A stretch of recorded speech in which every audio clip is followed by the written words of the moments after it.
সংগ্রাম, পরিশ্রম এবং প্রকৃতির সঙ্গে গভীর সম্পর্ক, এই তিনটি বিষয়ই নির্ধারণ করে দেয় একজন মানুষের জীবন। যখনই আমরা জেলেদের জীবনের কথা শুনি, আমাদের মনে আসে সেই মানুষগুলো যারা নদী, সমুদ্র স্রোত আর জালের ফাঁদের সাথে নিবিড়ভাবে জড়িয়ে আছে। আসসালামু আলাইকুম রহমতুল্লাহি ওয়াবারাকাতুহু। সকলকে স্বাগত জানাচ্ছি শরণখোলা দর্পণের বিশেষ পরিবেশনা জীবনের দর্পণে। আজকের এই শুভ সূচনা পর্বে আমরা জেলে সম্প্রদায়ের একজন মানুষের সাথে কিছু মুহূর্ত কাটাতে যাচ্ছি। আমরা দেখব তারা কিভাবে মাছ ধরে এবং তাদের কষ্ট এবং আশা মিশ্রিত এক জীবনের গল্প শুরু। চলুন জীবনকে দেখা শুরু করি এক ভিন্ন রকম দৃষ্টিকোণ থেকে। জীবন মানে এক অবিরাম প্রবাহ, কখনো মসৃণ, কখনো প্রতিকূল, তবুও তা থেমে থাকে না। এই প্রবাহের এক উদাহরণ হলো জামাল ভাই, যার প্রতিটি দিন শুরু হয় নদীর ঢেউয়ের সঙ্গে। আমার নাম মোহাম্মদ জামাল হাওলাদার। শরণখোলা রাজেশ্বরে জন্ম 1988 সালে। আমি রাজেশ্বর প্রাথমিক বিদ্যালয়ে লেখাপড়া করছি ক্লাস 5 পর্যন্ত। এখন বর্তমানে আমরা অবস্থান করতেছি শরণখোলা রাজেশ্বর গ্রামে, ধলেশ্বর নদীর তীরে। এটা হচ্ছে আমাদের জামাল ভাইয়ের ট্রলারে করে আমরা এখন যাত্রা শুরু করছি।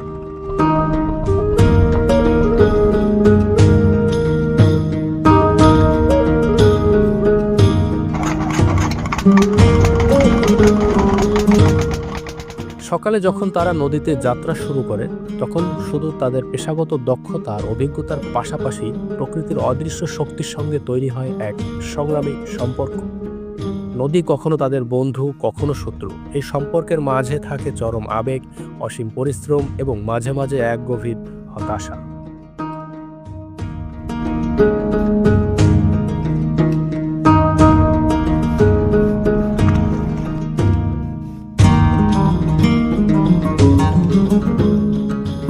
দর্শক, আমরা অলমোস্ট আধা ঘন্টা ট্রলার চালিয়ে এখন নদীর উপকূল অর্থাৎ তীর থেকে প্রায় 3 কিলোমিটার দূরে অবস্থান করছি।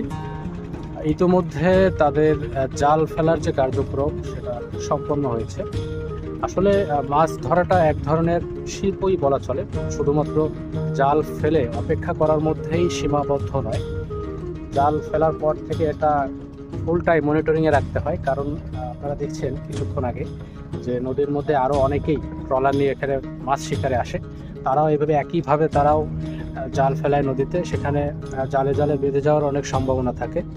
আর তাছাড়া এখানে অনেক দক্ষতারও বিষয় আছে, সময় মেনটেন করতে হয়, জোয়ার ভাটার একটা ইস্যু থাকে। নদীর নীরবতা আর ঢেউয়ের মাঝে তাদের কাজ এক শিল্পের মতো। প্রতিটি কচি সুতায় যেন পরিবার এবং ভবিষ্যতের এক একটি স্বপ্ন বাধা থাকে। অনেক সময় নদীতে মাছ পাওয়া কঠিন হয়ে যায়, পরিবেশের পরিবর্তন, জোয়ার ভাটার সমস্যা, তবুও তারা হাল ছাড়ে না। পরবর্তী দিনে নতুন আশা নিয়ে আবার শুরু হয় তাদের প্রচেষ্টা। বর্তমানে আমরা 2 বেলা জোয়ার ভাটা নিয়ে এই জালের শুরু হয়। তার শীতের মৌসুমে জালপালা বাইতে একটু মোটামুটি ভালো লাগে।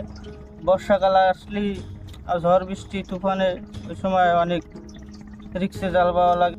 এই সংগ্রাম শুধু নিজেদের জন্য নয়, বরং তাদের পরিবারের জন্য। তারা জানে আগামী দিনের জন্য একমাত্র সমাধান তাদের সন্তানের শিক্ষা, যেন তারা একদিন এই জীবিকার কষ্ট থেকে মুক্তি পায়।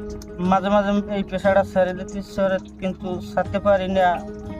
পরিবারের লোক 6-7 জন, আমি একা ঘর পোষণ করি, তারপরে ঋণ গৃহস্থ আছে, মানে দিনের দায়িত্ব আছে, তারপর ছাড়তে পারি না। এই কারণে আবার এই লগে জড়িত থাকা লাগে।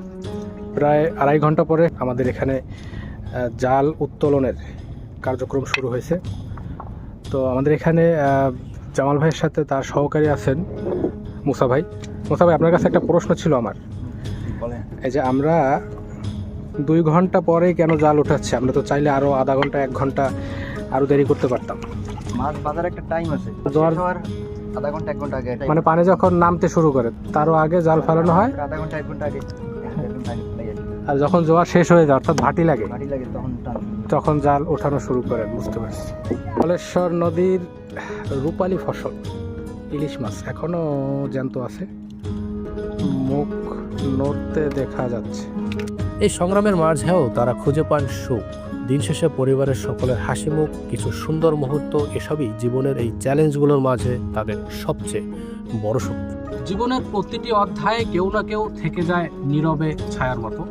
হয়তো তাদের গল্প আমাদের শোনা হয় না, কিন্তু তাদের পরিশ্রম আমাদের জীবনে গুরুত্বপূর্ণ ভূমিকা রাখে। জেলে সম্প্রদায় ঠিক তেমনই এক নীরব যোদ্ধা।